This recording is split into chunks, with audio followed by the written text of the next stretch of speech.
Hashtag psychotherapy unfogged with Mark Fielding. Hello, welcome to season 4, episode 19 of Hashtag Psychotherapy Unfogged. As you know, I'm Mark Fielding, psychotherapist and relationship counsellor, and your host. Today, I have the absolute pleasure of interviewing Kelly Craig, yoga and breathwork instructor. Kelly found yoga during her training for the London Marathon with the intention to help stretch her muscles after running. She had no idea the impact that this one class would make on her life. After this, she wanted to understand the practice on a deeper level, so embarked on her teacher training in 2017. Alongside her job in animal welfare, she continued to study, teach, and support her own mental well-being through the wonders of yoga. She has since trained in yin, restorative, and kids yoga, as well as attended many workshops and events. She loves to learn. Kelly has taught for a large London yoga studio for many years and continues this online while also developing her kids' yoga program. She has taught for corporate clients such as Amazon, as well as at London festivals and also her own private classes. She loves to see people embarking on their own journey of self-discovery and inquiry.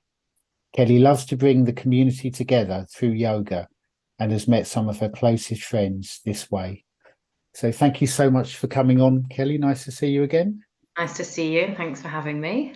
Yeah, so I always kick off, I ask all of our guests the personal experiences that led them into the field. I mean, I guess a little bit of that was kind of in the introduction, but could you maybe say a little bit more around the personal experiences that led you into the field that you work in now? Yeah, so like you mentioned, I remember my first class on in Islington on the Holloway Road. I just went to the gym and then thought, oh, it'd be good to see what yoga's all about. This was in about 2015, I think, a bit earlier. And then I went upstairs and I was training for the marathon, at that time. And I was just running and, going a lot on the treadmills. And I just started to move my body in a different way and breathe. And everyone was doing it in synchronizing. And I remember that moment. It's funny you mentioned that because I haven't thought about that moment for such a long time. And it just opened my eyes to this whole other way of moving, this connection and community to yourself, to others that was formed this way. And it supported me through my journey. And I, as you mentioned, I also work in animal welfare and I still do. So it's been this incredible offering to my students and clients and now friends, but also for me to keep my own mental health in check, because some of the work I do other than yoga can be quite challenging and quite difficult. And I have to keep, supporting myself and using the tools I have. And also with the breath work, they're both it's just for me personally. And when I offer it, I love just being grounding, just being present, just feeling into my body, getting out the mind chatter, getting out the constant talk.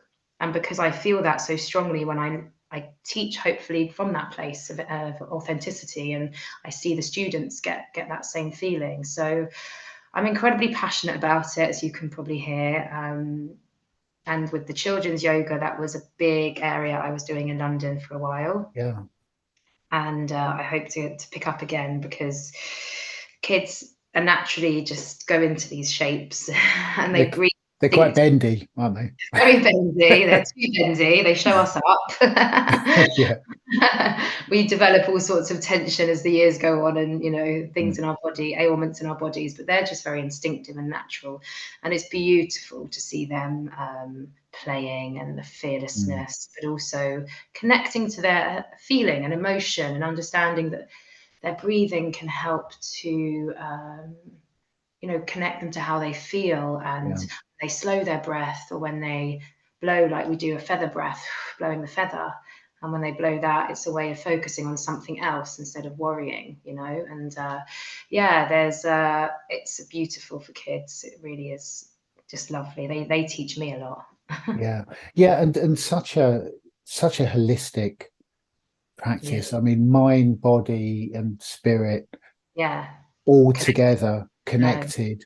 Yeah. Yeah. And also something else you said, the power of the group. I mean, Yeah. I guess when you're all in that kind of, I mean, altered state of awareness, dare I say, you know, calm, it must be fairly powerful in the room at times. Yeah. It's some of Yeah. my favorite classes were, I don't live in London now, but were like in these church halls in London and these amazing venues where people put on incredible events. And yeah, the power of the sound, and then everyone moving together and Yeah. everyone breathing together. And, you know, ultimately we are all one. We're all connected. Yeah, for sure. We all have the same struggles, the same issues, the same joys. You know, obviously differs slightly, but we're all one. And when everyone comes together, that's the power of community and connection, which for me is Yeah. everything. Yeah. So yeah, it's very special. It really is. Yeah, and almost like, I don't know, the connection below ego. I guess when you get into it, you know, when you do yoga, when similarly to when you get into, I think, a deep meditative state.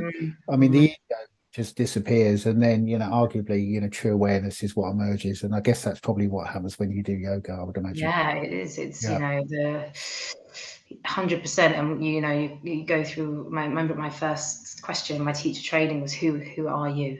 Who are we? Are we our Yeah. clothes? Are we our hair? Or, you know, who are we? And we delve deep to the, unpeel the layers like an onion and get to the root cause of, you know, roots truth of who we are at our essence. And I guess for me, that's the things that I love. My yeah, you know, what makes me tick, what makes me excited is who I am. The rest is ego, it's material, and yoga just strips it back and makes everything, yeah, like I said, authentic, just real. And there's no judgment on the mat. You know, Yeah. there's not meant to be. Of course, we have lots of Instagram yogis which can Well, make you that's true. feel That's true. like, oh, I can't do a handstand. Oh no, but Yeah. you know, we've also now gone a bit. That was a bit of a peak with that kind of yoga style, but Mm. now we've gone to a whole nother sort of just sitting, being, breathing, Mm. doing what feels good. Doesn't matter how it looks, you know, it's all about just showing up on the mat. And for me also, it's a lot about what happened off the mat is Mm. sort of mirrored on the mat. So if I had a bit of a wobbly day or a bit of a stressful day, I might have a bit of a wobbly practice, and then I come to like acceptance of like, Mm.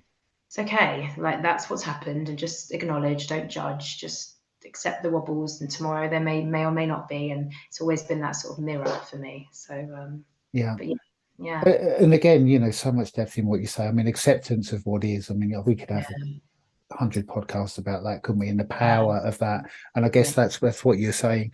I mean, for our listeners, I think there's, and this is probably also true for me, because I don't really know much about yoga or breath work, but there seem to be lots and lots of different types. And I think for somebody that's maybe just wanting to kind of get into yoga, I think it's yeah, really confusing. It's a big yeah, question for you to it answer, is. but could you just say a little bit around the different kind of types? And Yeah, that's yeah, a really good question. And it can be overwhelming, and shop around, of course. You know, you can never do too much or too little. You know, you might just try around and see. But essentially, a class hatha is the classical word for yoga, all the yoga styles, the sort of basic asana. Asana are the physical shapes. So if you have a class labeled hatha yoga, hatha is like moon and sun. If you have a class labeled as that, that's going to be quite standard in the sense it shouldn't be going too advanced, too deep. It will be quite a similar format, starting with the sun salutations, which sort of you might be familiar with, that sort of repeat themselves, and they're all about opening up to the sun, and they sort of work in opposites. So you lift up and then you go down, and then you lift up and go down, and eventually go back to down dog. And you repeat that, and then you do a sort of set of standing poses, and then you usually end with some stretches on the ground. And there'll be a similar kind of format, which might differ with the shapes, but that's quite a good style to start with, because it's the generic title for yoga styles and practices. And then under that umbrella, that's when you have a minefield of very traditional styles. I'm probably not going to do it justice because there's so many, you know, yeah, new it's a ones big area, I know. Yeah. derived from. But I mean, the ones I teach are vinyasa flow. Vinyasa is just means link of movement and breath. So a lot of it's taken from the hatha poses and shapes, but it's more creative. So it allows for me to hold shapes longer and to flow and do some maybe dance-based practice. And that's very creative. Vinyasa flow for me it was my love. It's how I kind of got into it, because it's the teacher sort of decides, and then you love the teacher and you keep going back to their class. So that's often what happens. So those, and then you've got rocket and forest yoga, which are again quite strong. And then for me, the lovely ones which are suitable for sort of anyone and everyone within reason are restorative and yin. And yin is really opening the connective tissues of the body. So you're kind of gaining that mobility and flexibility and holding shapes for 2, 3, 4 minutes. Yeah. So it can be a challenge for the body and mostly for the mind. Yeah. To be still and accepting where you're at. And then restorative is sort of taking away the stress in the body, and it's really very gentle. You can be just lying there for 10 minutes with a bolster under your knees, or you might just be forward folding or doing a child's pose. So those are the core ones, and under that there are so many variables and newer styles and teachers that you might be drawn to. That's really it, isn't it? You know, you like a teacher and you follow them, and that's tends to go that way. And I guess people don't. I mean, I don't understand that much about the philosophy, but I know that yoga, there is a deep philosophical aspect to it that I don't think is always understood. I mean, like you were saying about Instagram, you know, yoga is portrayed often in a I mean, how can I put it, in a way that, in a very media based way, you know, people doing yoga, what they're doing, who they are, what they look like, you know, but you don't really hear much about the whole philosophy behind it. And there's a deep philosophy. So deeply rooted in history and philosophy from India. And you know, it goes from even the children at school would just have to start with their sun salutations every day, and you know, they'd have to be and actually within yoga there's sort of eight limbs of yoga. There's eight sort of the 8 limbs of yoga essentially, and asana is the physical, is one of 8, and that's what we see on Instagram and social media. This is the handstands and the physical, but within that, now I'm going to be testing my knowledge, but there's your morals and your values. There's pratyahara, which is withdrawing the senses. There's pranayama, which is the breath. There's ahisma, so it's understanding what you eat and where it comes from. Your values, your principles of how to live. And it's so much more than just the physical. That's just one of many, to sort of get to that point where you feel enlightened or feel content, feel peaceful. And a deep thousands and thousands of years of history, which is forgotten sometimes, but it's good to come back to it. It's good to remind ourselves where it's, you know, comes from, essentially. And as you say, you know, I mean, knowledge that's been passed on from the ancients for thousands of years. I mean, similar with meditation. I mean, I know there's a massive crossover. I mean, just kind of moving around a little bit, I wanted to ask you about breath work, because breath work is something that I know very little about, but I do get the sense that it's getting bigger and bigger and bigger. There's lots of people talking about it. Could you say a little bit about what it is and how you use it? I mean, I've always been into pranayama, which is more like tools to help support you know, with box breathing and sort of counted breaths. Those sort of helpful. Breath work is a bit more specific. There's so many, again, types. I'm really into conscious connected breath. It's called conscious connected breath. So it's one I've been practicing quite religiously now for the last year, but very much in the last 6 months. And it's just non-stop with the breath. So you breathe in and out, and it's like a continuous cycle of breath, which essentially is oxygenating and ridding yourself of CO2 and toxins in a more constant way to get your system more efficiently working. You know, we don't breathe enough as humans.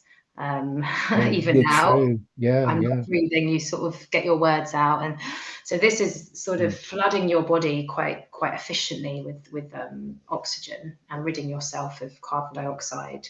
And you're able to often get into a state of euphoria, of peace, maybe realizations happen, of calmness, and physically it can help prevent disease and boost your immune system, strengthen your respiratory system.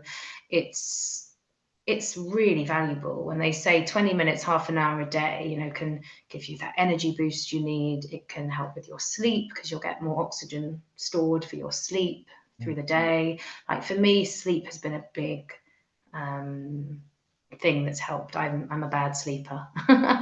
My parents will tell you all through my childhood, you know, I was just terrible, and that was partly thinking and maybe fear of the dark and things like that. And then it sort of spiraled worse in my teens and 20s, and I had quite bad insomnia. But the breath for me not just provides the oxygen to the body and helps me sleep, but then if I'm stressing out or worrying and I come back to my breath, it gives you something to think about other than this. You know, you're focusing on that, and you can count in and out if that helps, or you can just feel the body moving. And really, it's also about breathing into your belly with this breath. We breathe up here into our accessory muscles. Definitely. Sipping the breath, and then we get all sorts of tension, and we just want to get the breath. So it's all about breathing super deep into the diaphragm and filling up your space with all this prana, this energy, this life force, and breathing correctly can really, I hope it gets taught in schools, because it has such a powerful impact for children as well, you know, to help them learn how to breathe, and also that the breath connects to how we feel. I don't know if you realize, like, or notice with you, if you're a bit stressed, you might be breathing higher. I often, I mean, when you sorry to jump in, but when you talk about shallow breathing, I mean, I am guilty of that. So is everyone. Yeah. Most of the population for sure, and it's easily done because you just want to get your words out and your thinking, and so it's all up here. And it also has really helped me. In the last half a year, I've gone through a breakup in my relationship, and it's been really, really, really tough. And, you know, I think there's things I can look at my breath as a pattern in terms of how I was feeling prior to that.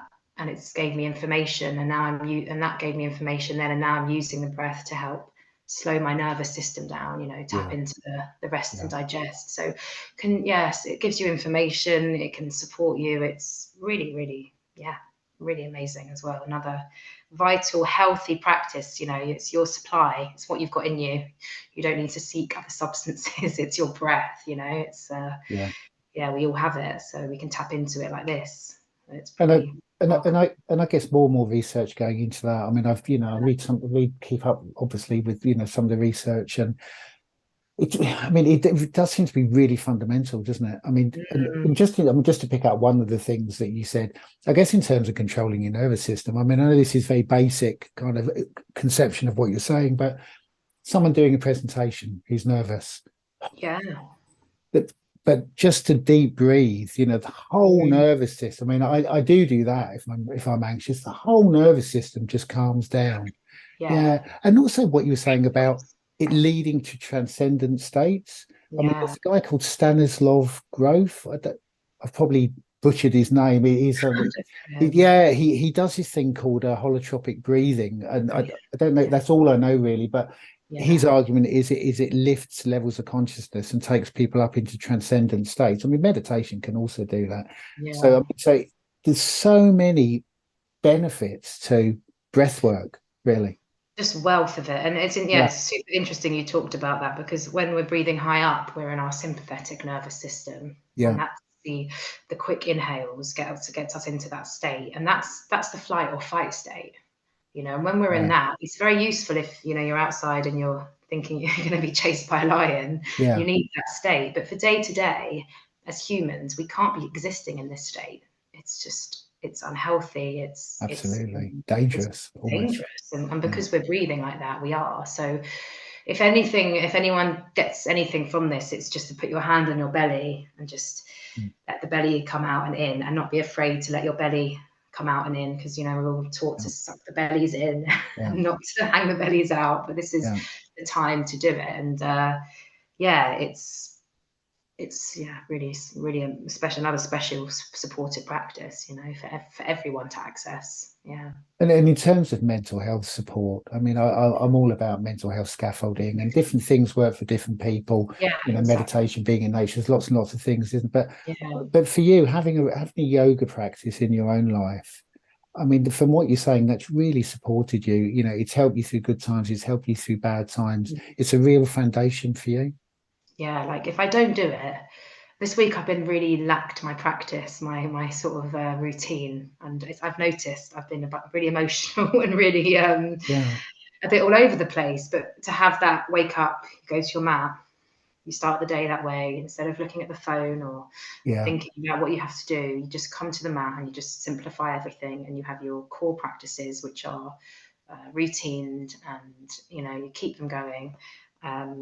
And you also, and the breath as well. And I also notice how some days are different to others. Some days I need a more active, sort of cleansing, stronger breath practice, which might be a quicker inhale, exhale, because yeah, I want that energy to stay with me, or I feel energyless and I want to pick it up, or I need a more slower, calmer, sort of more controlled breathing. So it depends on how you're feeling to what you might need that can elevate yeah, that or kind of harness that more. And then I think it's really important that we have our practices. It doesn't have to be yoga or breath work, but have your routine, but know that every day is slightly different, and you just check in with yourself. You know, yeah, what you need today might be different to yesterday, or what you did on the mat today, you know, you might not be able to get into your handstand, but that's okay. yeah, You yeah, know, because every day is different, and that comes back to acceptance, doesn't it? Really, yeah. of I what guess it acceptance, self-compassion. I mean, self-compassion. I want to move on and talk about the other things that you do. But before we leave yoga, I've got to Yeah. pick up on forest yoga. I mean, I am a massive fan of forest bathing. Are We've covered you? it multiple times on our Have you series. talked about forest yoga before? Not forest yoga, but forest bathing. You know, being mindful in nature. So Ah. I'm really interested to hear a bit more about forest yoga because I've not never heard of that really. Well, it's actually Yeah, not really connected to the forest. It's actually by a yeah. lady called Anna Forrest. Oh, right.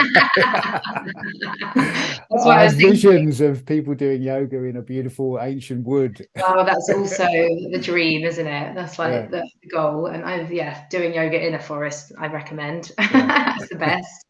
No, this is by a lady called Anna Forrest who's developed her own style, and she suffered a lot from her trauma, and she's has her own sort of specific style about using the core to strengthen you, and then certain shapes, instead of looking forward like in your warriors, looking at your hand, you sort of yeah. relax your neck. She's all about neck relaxation. She's a powerhouse of a woman, so she's really got an interesting style. But yeah, she does do it in the forest too. Lives up to her name. But I was going to ask, if people want to get hold of you, you work online as well, don't you? I remember. We'll put all of your links on our social media sites. But if people want to get hold of you for for any of the things that you offer, how do they do it? How do they get in touch with you? probably, Instagram is at Kelly's Wellbeing.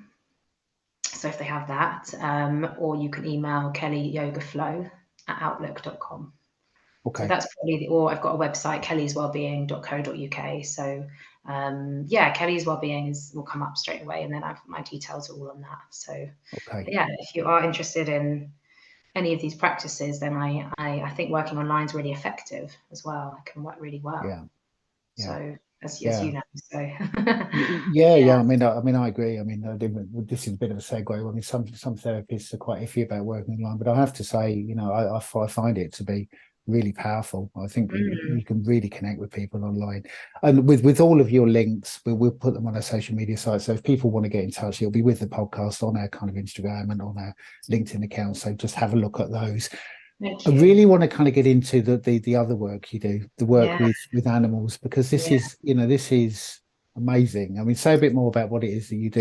You've done a lot, haven't you? I've Yeah, done a lot. I've done a lot of different work in my life because yeah, gosh, we talked about this when we had a chat before. yeah, But yeah, so it's with dogs really, but I have worked a bit with all animals, but yeah, dogs are my complete passion as well as yeah, yoga and breath work, and I will find a way of combining it. Well, I have my ultimate dream, which maybe I'll mention later. Yeah, if yeah, we have yeah, time. do. I remember what it is, but do Yeah, yeah, mention that. Yeah. yeah.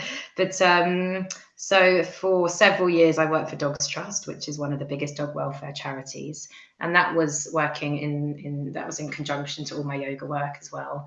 And I went into schools and worked in prisons, and I was teaching young people, children, all about dog bite prevention and how to handle dogs safely and Yeah. be more responsible. And I'm not sure if you saw the news today, but there's another breed that's been banned, and Oh, I it's like did. the dog attacks have risen, and it's just never a sort of ending. And education is key and vital. Agree. You know, Agree. that's it's Yeah. owners and breeders Yeah. and that. So it's a real passion of mine. I was really involved with that work, and also taking dogs from dog pounds and getting them to safety, and yeah, a lot of educational work. My prison work was my favorite because I did sort of compassion programs in prisons and young offender institutes to help young people understand dogs on a different level, those that maybe sort of had a certain view of dogs or mishandled dogs, using them as status symbols, or Yeah. those that loved dogs and wanted to learn more. So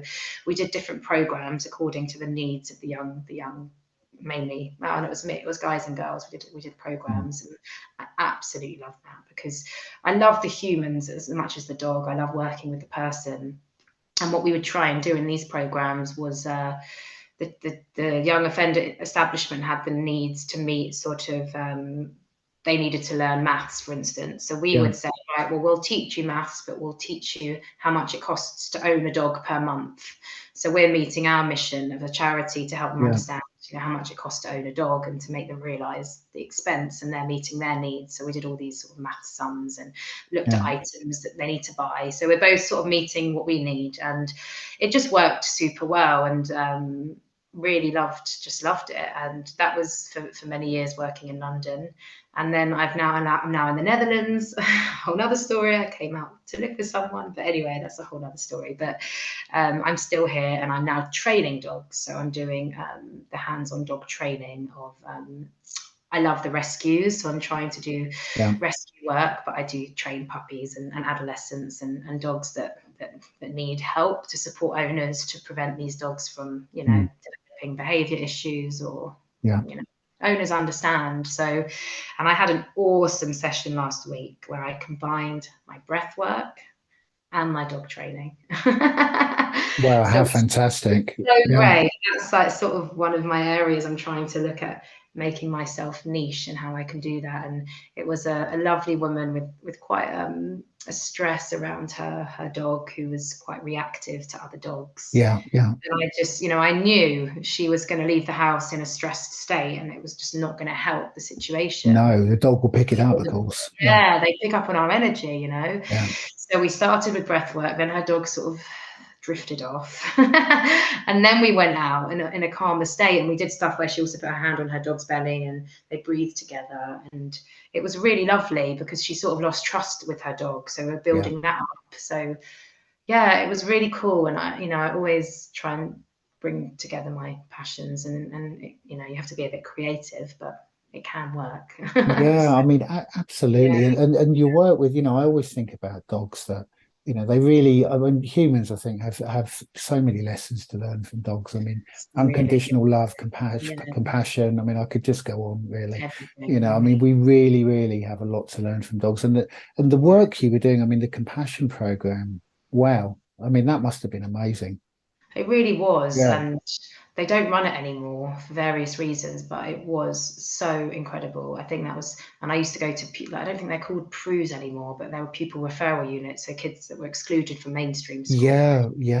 We did things. I mean, I did a film project once where I was using the status dogs, the staffies and those breeds, and we looked at them as status symbols, and then the young people also feeling like they looked like status symbols, and dispelling the myths around how you look and not judging a book by its cover. And we did like a short film, and the community came and watched it, and it was really, really cool. And dogs are so much you can delve into with dogs. There's so many areas of learning, like you said, and understanding, and And yeah, my ultimate dream is to start a charity called Tigger's Treasures, named after, she'll be upside down, but she's on there. She's there. Yeah, And yeah, she was good. the dog I took into schools, and she came to prisons with me. And she was abandoned in the dog pound in East London, and was told it's probably likely she might not sort of have a chance. And I went to take her into schools and brought her everywhere, and she was, people that knew her, and she made an impact on a lot of people's lives, you know. Yeah. That's something. So my dream is always to start something in her name, bringing together dogs that have struggled and maybe need a second chance, Yeah. and young people that don't sort of maybe fit into mainstream school but will thrive in a different environment, and they can come to the rescue space, and if they don't love the dogs, they can help build agility equipment Yeah. and paint, so they have something to do. And just because everyone has the potential in life, you know, everyone's a treasure. It sounds cliche, Yeah. but It's you true. know, that is where the essence, when I was thinking about this podcast with you, I was like, what's the essence that drives me to do all these things? And I just love the idea, and I want to provide people with tools and learning and understanding that, you know, you can be and do whatever, be whoever, Yeah. and just keep being authentic, keep being true to you, no matter where you're from. Doesn't matter, you know, you have the potential, and Yeah. and you can flourish and fly if you just are in the right environment, have the right tools to help navigate that, and you can be and do whatever. So Yeah. that's the essence of what I do, and yeah, it will come back, and I want to bring it together, and that's the ultimate vision, the ultimate goal. So if we chat again, let's see where I Yeah, am. well, once you've got that sorted out, let's talk about it again. I mean, there's something really beautiful about it. You know, children that have been excluded from school, Mm. and then, you know, dogs that are rescued that have been, you know, excluded, and goodness me, I just think there's something really beautiful about it, bringing them both together. I mean, I mean, with I guess some of the children that really like dogs, the Yeah. interaction must be powerful. Yeah, like Sometimes I would it's imagine. really, really sad. I remember in a school Yeah. I went to, there was a child that was like a mute. She didn't speak Yeah, yeah, yeah. for a long time. And my dog walked in, and she vocalized and cried, and the teachers didn't realize that was able to open this up to her. And it was really something to watch her kind of go through that journey of speaking and being able to have the dog and see a dog, and it bring up so much Yeah, in her, you know, so yeah, much feeling. But yeah, I just been supporting these young people with yoga and breath work, and using all the holistic methods to get them, you know, to have almost a school environment, but where they're able to yeah. not learn in that sense, you know, and learn about themselves and things that are going to help them. So yeah, that's the dream. Yeah, I mean, it sounds absolutely fantastic. Yeah, I Yeah. mean, I'm just struck. I'm just repeating myself here. I'm just struck by how beautiful it is, the concept. I just think it's really, really lovely. Yeah. I wanted to I'm moving around just a little bit Yeah, more. yeah, there's lots of Um, different areas to me. yeah, I mean, there are. I just wanted to maybe ask you a little bit around. Maybe you've already said this, but I mean, I always ask our guests, you know, what they do every day to sustain good mental health. And Mm. maybe you've already answered that, but could I just ask you again? I mean, what do you do? So I will get on the mat and do my yoga practice and my Yeah, breath work, and it will be one or the other, or maybe both. Without fail, I walk my dog. yeah, which is So, therapeutic in itself, which is really, isn't it? Yeah, she can stress me out a bit.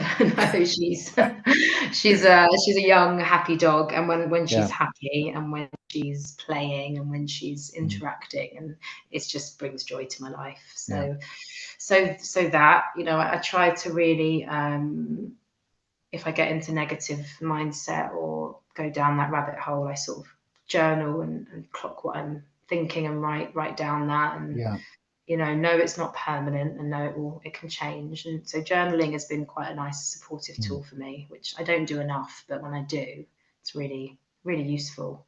You know, having little prompts and then adding to it, or just writing down yeah. whatever you feel. Would it be And okay? Yeah, yeah, sorry, I'm just go going to for it, just. of course. Would it be okay just to ask a little bit more about journaling? Because journaling Yeah, is such a powerful, therapeutic exercise. really, That yeah. obviously you don't have to go into what you journal, but can you just tell our listeners the effect of kind of getting Mm. it out and putting it on paper, whatever's going on for you? Yeah, it really is that you literally do get it out your head and put it on paper. So Yeah, whenever I've journaled, it's like you sort of tip out your mind onto that. So firstly, yeah, you can empty it, and then you can sort of look at it from a different set of eyes, yeah, and then you can see maybe what's really going on, and then maybe the patterns, or maybe, oh wow, I didn't even realize I was thinking that.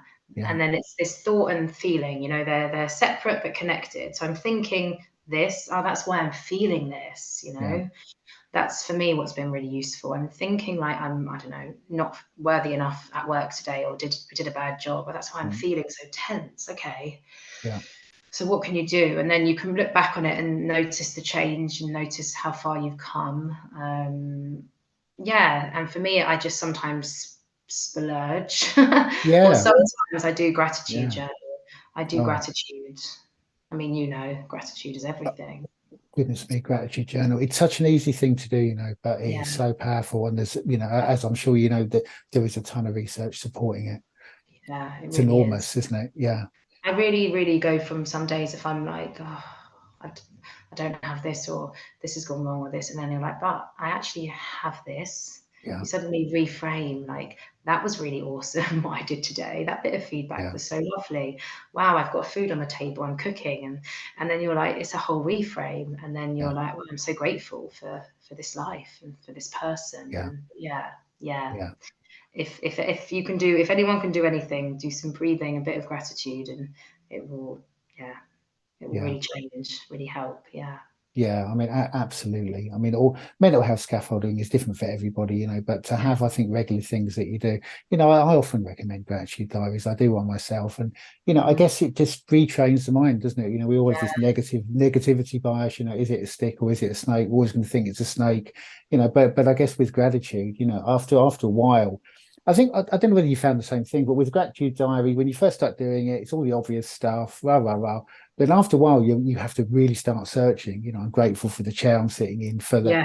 for the Yeah. air I'm breathing. But that is so it really becomes very, very connecting. I think I think that Yeah. is kind of a byproduct of it. Not only do you really create kind of positive gratitude, I guess you open up a neurological pathway where you're looking for Yes. gratitude, but the Yeah. connection to everything around you, I think, is often a byproduct of it. You start to become, and the interdependence of all things. Yes, grand statement, but I Mm. think it has layers and layers and It layers to it. does. Yeah. Gratitude, Yeah. very, very powerful. Yeah, Yeah. You start yeah, becoming so, yeah, so appreciative of the things you have, because it's very easy, especially with the rise of social media and yeah, stress of being a certain age and what you should have at a certain time. yeah, It's very yeah, easy to look upon external things and think they've got this, I don't have this, they have yeah, this, they can do this, I can't do that, and then mm, you're like, but what I can do, and the reframing is,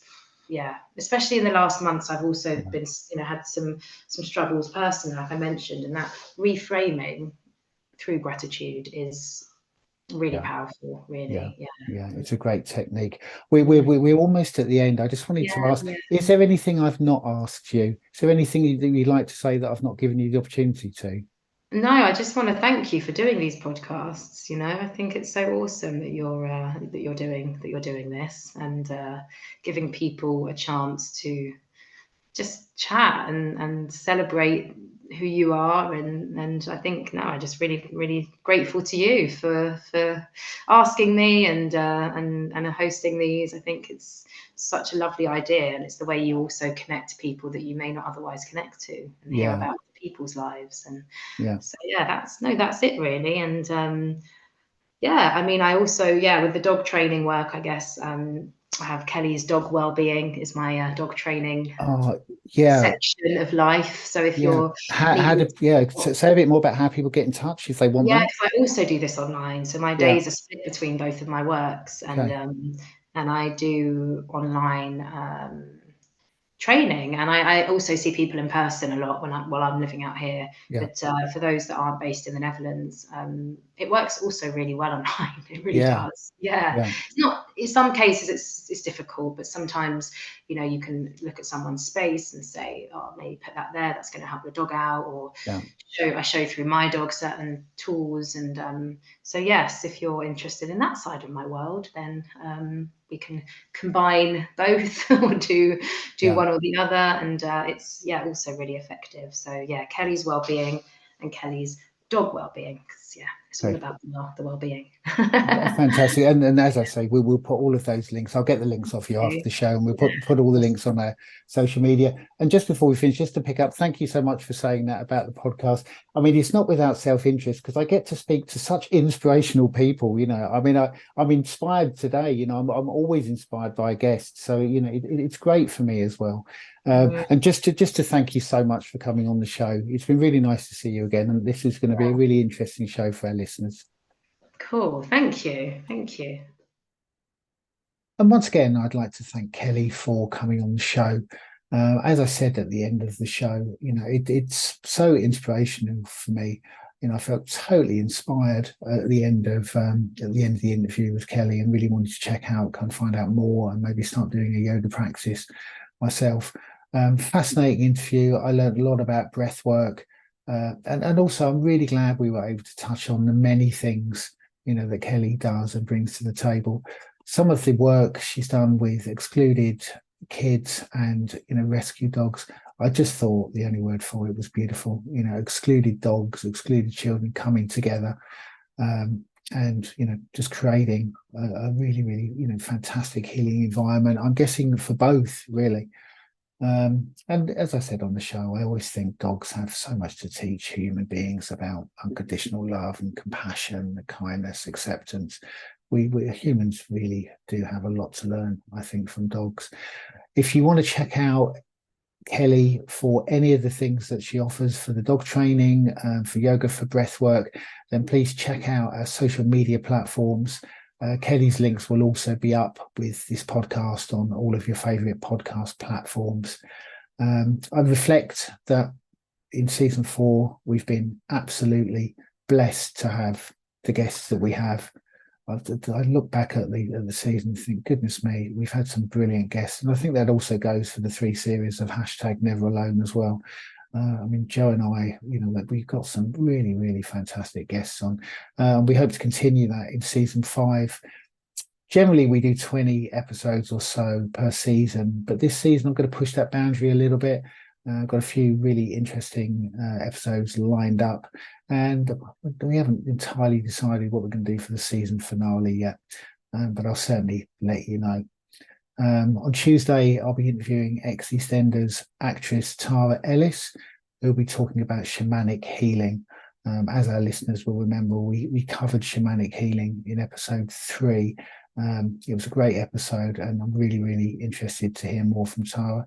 And I might even get a few questions in about EastEnders. Who knows? I might get away with it. Also, a reminder that on the 7th of October, I Miss You, Joe's latest film, is out. So please check that out. That will also be on our social media sites. Great interview. I'm really looking forward to the next few interviews we've got lined up. And I also want to talk about subscribing just before I go. At the risk of sounding like a broken record, we have over 5,000 listeners on the audio podcast. The YouTube podcast is very, very far behind. So, you know, if you do want to check out any of the videos, then I please do urge you to go to Psychotherapy Unfogged and check out some of the videos. I've only got the videos from season 4 up. We didn't put the videos up for #NeverAlone, the first 3 seasons. But if you do want to actually see the guests, then please do check out #Psychotherapy Unfogged on YouTube. And could I ask you to subscribe? Research suggests that people listen to podcasts and don't subscribe. People go on YouTube and don't subscribe to the channels. And Joe and I are finding that is true. You know, we have a lot of listeners, but, you know, not as many subscribers. So if you're enjoying the show and you want to help us out, then please subscribe, like, and make some comments. Be really interesting to, you know, to hear your comments around the shows that we're producing. So as I always say at the end of every show, look after yourselves, look after each other, look after the planet, and I'll catch you next week.